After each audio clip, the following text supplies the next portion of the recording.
40 kilo ਦਾ ਵਜ਼ਨ ਹੁੰਦਾ ਮੱਝ ਦਾ ਜਾਂ ਕੱਟਾ ਜਾਂ ਕੱਟੀ ਤੇ ਇਹਨਾਂ ਦਾ ਇਸੇ ਤਰ੍ਹਾਂ ਵਜ਼ਨ ਵੱਧ ਵੈਸੇ ਜਿਹੜੇ ਤਾਂ ਪੈਦਾਇਸ਼ੀ ਵਜ਼ਨ ਹੀ ਜ਼ਿਆਦਾ ਸੀ ਉਸ ਅੱਗੇ ਉਹਦਾ ਜਿਹੜੇ ਤਿਆਰ ਹੋਣਾ ਉਸ ਟਾਈਮ ਹੀ ਜ਼ਿਆਦਾ ਗੱਲ ਹੈ ਉਹਦਾ ਵਜ਼ਨ ਜ਼ਿਆਦਾ ਸੀ।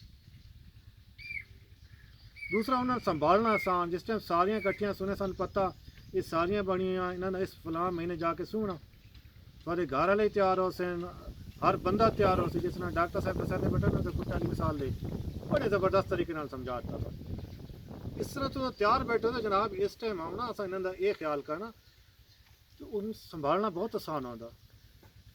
फिर वो तुम रखो महीने तो बाद फिर उस अगले सितंबर वो फिर तैयार हो सन अपने बकरे वास्ते अच्छी खुराक दी हो सी सारा कुछ हो सी।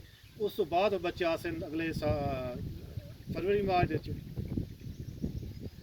तुम दो साल के तकरीबन 2 दफ़ा बच्चे ही गिन के थे।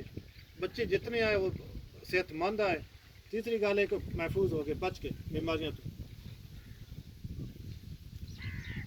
इस तरह की चीज़ा करे सो तो जिम्मेदारी इन्होंने चीज़ों का फायदा है। वरना ये मैं भी दौड़ता रहा साड़ियाँ गड्डियाँ दौड़ती रहा डॉक्टर साहब दौड़ते रहे उस नाल कोई फायदा नहीं होने लगा। जोड़ा एक दफ़ा जानवर बीमार थी हाजी साहब तो उसका इलाज करो दोबारा अपनी असल जगह पर नहीं आता, कमज़ोर हो गया। अगर पहले वो 10 किलो खुशकिस्मती नाल दुध देंदा पे ना कोई मझ जगह वो ठीक हो ही वैसी तो दोबारा 10 किलो तक कौन आसी। अगर वो 3 महीने 4 महीने बाद नवी हो वेंदे 4 महीने बाद नवी न होसी वो फिर गिनती 6 महीने साल तो जितना टाइम वो ज़्यादा गिनती जनाब डॉक्टर साहब तो दिन के हिसाब में खर्चा डाल देता कि इतना वो खर्चा खाँदी पई है तो खर्चा की होनी। जहाँ तक हाँ बड़े नवाब बड़े सारे को पैसा टेके कि अस चीज़ा बर्दाश्त कर सकते हैं कि सारा जी वैड़ी है झोटी है अगर 3 साल नहीं बनती सू कोई परेशानी को तो ठीक। लेकिन ज्यादा साढ़े लाँदी पई ना सानू वध गोश्त लभदा पिया सही ना सानू दुध मिलता पिया सही ना सानू अंडे मिलते पे। जिन्हें थोड़ा अपना घर नहीं पूरा होंदा पिया अगर मैं जनाब ने इतने सवाल करा चाह भाई मैंने इस टाइम कोई 20-30 या 10 अंडे मैं देसी चाहिए मैं तुम पैसे देना मैं दो मेरा नहीं ख्याल कि शायद तुम मिल वे वजह कि कोई गल ही को नहीं यार।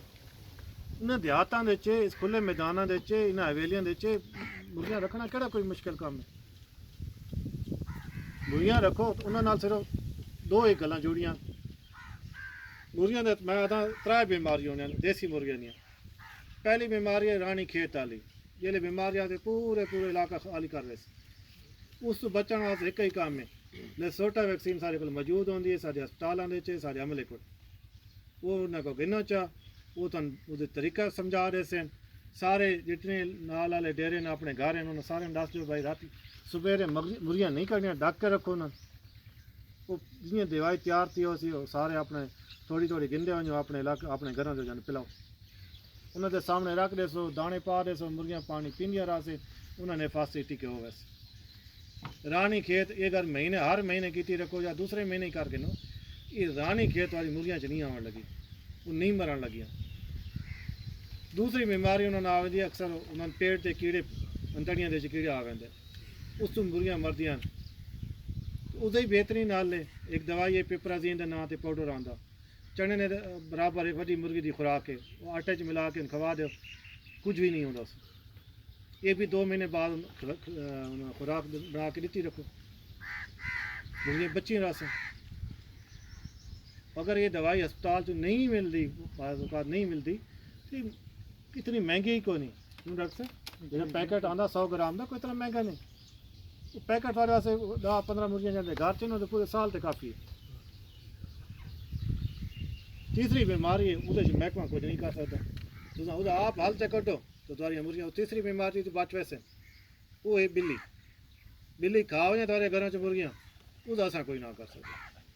चौथी बीमारी को उन्होंने मुर्गी होती वड्डी बीमारी बिल्ली है माजरत करता हूँ असा कोई ना कर सकते बिल्ली ते गिद्धोड़ी वो मतलब कोई चीज़ खा वजे कुत्ते रखी पे लोग गिद्धड़ा दा बुहारी आ गए। अच्छा वो बीमारी का हिसाब किताब है ये चीज़ा ने ये छोटी चीज़ा ने इन्हों का करना ये असा आदि ना तुसा अपनी मैं उस गल दोबारा दोहरासा सारा मेन ਜਿਹੜਾ ਬੁਨਿਆਦੀ ਮਕਸਦ ਇਸੇ ਗੱਲ ਤੇ ਪਹਿਲਾ ਹੈ ਕਿ ਬਿਮਾਰੀਆਂ ਤੋਂ ਆਪਣੇ ਜਾਨਵਰਾਂ ਨੂੰ ਬਚਾਓ, ਚਾਹੇ ਉਹ ਜਰਾਸੀਮ ਹੀ ਨਾ ਦੂਜੀਆਂ। ਸਾਰੀ ਕੋਈ ਬੰਦਾ ਟੀਮ ਆਂਦੀ ਉਹਨੂੰ ਆਪਣੇ ਸਾਲ ਦੇ ਟੀਕੇ ਉਹ ਤੁਹਾਨੂੰ ਪਤਾ ਹੋਣਾ ਚਾਹੀਦਾ ਕਿਹੜੀ ਬਿਮਾਰੀ ਦੇ ਪਾਸੇ ਟੀਕੇ ਕਰ ਗਏ। ਉਹ ਅਗਰ ਆਦੇ ਨੇ 6 ਮਹੀਨੇ ਵਾਸਤੇ ਦੀ ਕੁਵਤ ਮੁਦਾਫੇ ਤੇ 6 ਮਹੀਨੇ ਬਾਅਦ ਉਸ ਸਾਰੇ ਅਮਲੇ ਨੂੰ ਪੁੱਛੋ ਯਾ ਤੈਂ ਤਾਂ ਕਿ 6 ਮਹੀਨੇ ਵਾਸਤੇ ਤਾਂ ਹੁਣ 6 ਮਹੀਨੇ ਤਾਂ ਗੁਜ਼ਰ ਗਏ, ਹੁਣ ਦੁਬਾਰਾ ਵੈਕਸੀਨ ਕਰੋ ਸਾਰੇ ਜਾਨਵਰਾਂ ਨੂੰ। ਸਮਝਦੇ ਪਰ ਜੋ ਅਗਰ ਵਾਦਾ ਇਹ ਜਿਹੜਾ ਟੀਕਾ ਹੈ ਇਹ ਗਲਗੋਟੂ ਵਾਲਾ ਇਹ ਸਾਲ ਵਿੱਚ ਇੱਕ ਦਫਾ ਲੱਗਣਾ, ਇਸ ਮਈ ਦੇ ਚ ਮੈਂ ਲਾ ਕੇ ਆਉਣਾ ਪਿਆ ਤੇ ਅਗਲੇ ਮਈ ਦੇ ਚ ਵਾਂ ਕੇ ਇਲੈਕਸ਼ਨ ਹੈ ਤੇ ਅਗਲੇ ਮਈ ਜੇ ਲਾਵੇ ਅਗਲਾ ਸਾਲ ਹੈ ਤੁਸੀਂ ਪੁੱਛੋ ਯਾਰ ਤੂੰ ਤਾਂ ਆ ਗਿਆ ਸਾਲ ਦਾ ਸਾਲ ਹੁਣ ਪੂਰਾ ਹੋ ਗਿਆ, ਇਹ ਸਾਰੇ ਕੋਲ ਤੇਰਾ ਲਿਖਿਆ ਪਿਆ, ਹੁਣ ਦੁਬਾਰਾ ਸਾਨੂੰ ਵੈਕਸੀਨ ਕਰ ਦੇ। ਇਹ ਜਰਾਸੀਮੀ ਬਿਮਾਰੀਆਂ ਤੋਂ ਇਸ ਤਰ੍ਹਾਂ ਆਪਣੇ ਜਾਨਵਰਾਂ ਨੂੰ ਬਚਾ ਸਕਦੇ ਹੋ। ਬਾਕੀ ਹੀ ਸਾਰੀ ਜਿਸ ਤਰ੍ਹਾਂ ਡਾਕਟਰ ਸਾਹਿਬ ਗੱਲ ਕੀਤੀ ਹੈ ਔਰ ਡਾਕਟਰ ਸ਼ਕੀਲ ਸਾਹਿਬ, ਇਹਨਾਂ ਦਾ ਖੁਲਾਸਾ ਇਹ ਹੈ ਕਿ ਜਾਨਵਰ ਤੁਸੀਂ ਆਪਣੇ ਉਸ ਹਿਸਾਬ ਦੀ ਉਸ ਨੂੰ ਜਗ੍ਹਾ ਦਿਓ ਚ ਨਾ ਜਿੱਥੇ ਉਸ ਬੈਠਣਾ, ਜਿਸ ਕਿਸਮ ਦੀ ਜਗ੍ਹਾ ਚਾਹੀਦੀ ਉਹ ਦਿਓ ਚ, ਉਹਨੂੰ ਜਿਹੜੀ ਖੁਰਾਕ ਚਾਹੀਦੀ ਹੈ ਖੁਰਾਕ ਚ ਦਿਓ ਉਸੇ ਦੇ ਮੁਤਾਬਿਕ।